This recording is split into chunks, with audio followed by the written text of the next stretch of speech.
Hello, and welcome to another episode of Coaster Kings A through Z. I'm Ian, and the letter of the week is M for Matterhorn Bobsleds. Whenever Walt Disney goes anywhere in the world, he likes to bring back something for the park. And so when Walt was on location last year in Switzerland and saw the Matterhorn, he thought, say, that would make a nice souvenir for Disneyland. Well, there it is. Not the real mountain, of course, because even Walt couldn't bring the Matterhorn back, but he built one exactly to scale, 1/100th the original size, 14 stories high. When Disneyland opened in 1955, most of the park's 5 lands were separated by a significant amount of open space, the exception being Frontierland and Adventureland's well-blended border. Nowhere was this more apparent than Holiday Hill, a small pile of dirt left over from the excavation of the moat for Sleeping Beauty's castle that sat between Tomorrowland and Fantasyland. In 1956, the construction of the Disneyland Skyway added a metal tower to the hill and further highlighted the need for an attraction in this prime location right off the main hub of Disneyland, as well as a way to disguise the Skyway's metal central tower. Walt Disney's original thought was a toboggan ride featuring real snow, though this was quickly deemed impractical. The idea of using a small steel Wild Mouse-style coaster, like the ones popularized by manufacturer Schiff, was also tossed around by early Imagineers. Eventually, Walt Disney's trip to Switzerland for the filming of the 1959 movie Third Man on the Mountain led to the decision to theme this attraction to the famous Swiss Matterhorn mountain. Struggling to find out how to pull this concept off, Disney turned to ride manufacturer Aero Development. For the Matterhorn, Aero and Disney developed not only the idea of tubular steel track for a smoother ride experience, but arguably the first computerized block system, which allowed the ride to meet Disneyland's demanding capacity standards. Construction of the impressive wood and steel structure began in 1958, and the Matterhorn Bobsleds opened in 1959, alongside a massive expansion focused on that corner of the park, which included the submarine voyage, motorboat cruise, Disneyland Alweg monorail system, and an expanded Autopia. Walt Disney described the 1959 grand opening of these attractions as the second opening of Disneyland. It's also worth noting that these attractions were what brought the e-ticket to Disneyland for the first time, a term that's still used by many Disney park guests. The Matterhorn Bobsleds consists of 2 tubular steel tracks, dubbed the Fantasyland and Tomorrowland sides, with distinctive layouts winding around the 147-foot or 45-meter artificial mountain, which was the tallest structure in Orange County at the time of its construction.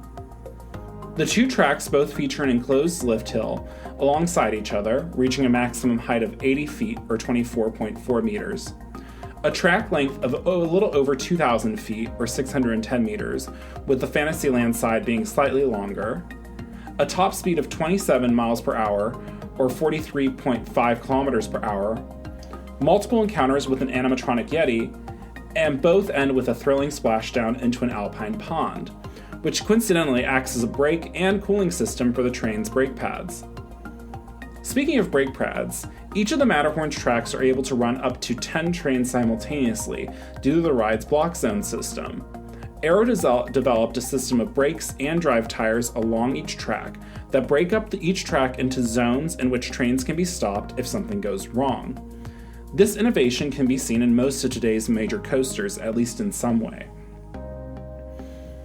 The Matterhorn has experienced a few changes throughout its over 60-year life, most notably in 1978, when the mountain's previously largely open interior was enclosed, and the ride's individual bobsleds were replaced with 2 bobsled trains inspired by those at Walt Disney World's Space Mountain. Alongside the new trains, an animatronic Abominable Snowman was introduced to the ride experience. 2012 saw the third style of bobsled for the Matterhorn, with the replacement of the 2 lap seat tandem style sleds that could seat up to 4 people, with sleds that feature 3 individual seats, again informed by changes that had occurred at Walt Disney World Space Mountain. Though luckily, no lap bars have been brought over and an individual seatbelt still remains the restraint system. The 2012 renovation also brought a major renovation to the mountain itself. In 2015, another renovation brought an upgraded Abominable Snowman animatronic alongside refreshed theming elements. Throughout all of these changes, the Matterhorn has remained one of Disneyland's most iconic and popular attractions, and despite its age, it still provides a thrilling and unique roller coaster experience. It certainly is a favorite of the team at Coaster Kings. While it was the original Disney roller coaster and the original Disney Mountain, it remains one of the few that hasn't been replicated at other Disney parks, making it all the more special. In the coaster world, the Matterhorn remains important for its use of tubular steel track. While often misrepresented as the world's first steel coaster, Arrow's use of bent steel pipe to provide tighter, smoother, and more dynamic dips and turns revolutionized the coaster world.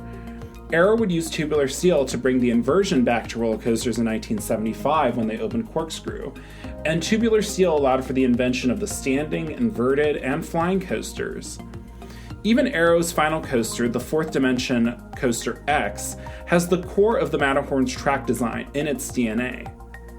While Rocky Mountain Construction's sophisticated iBox track has challenged tubular steel's domination of the steel coaster world, it cannot be denied that the coasters are what they are today because of Arrow's innovation to bring Walt Disney's idea of a bobsled ride to life. Thank you so much for listening. I hope wherever you're listening, you can rate and like this podcast. That helps us out a lot. Make sure to visit thecoasterkings.com for exclusive park updates, for fun lists that we're coming out with, and of course, trip reports at all the various theme parks around the world. We also do have a full range of park and related merchandise there. Again, for Coaster King Radios, this is Ian. I hope you guys have a great rest of your day, and we'll see you in the park soon.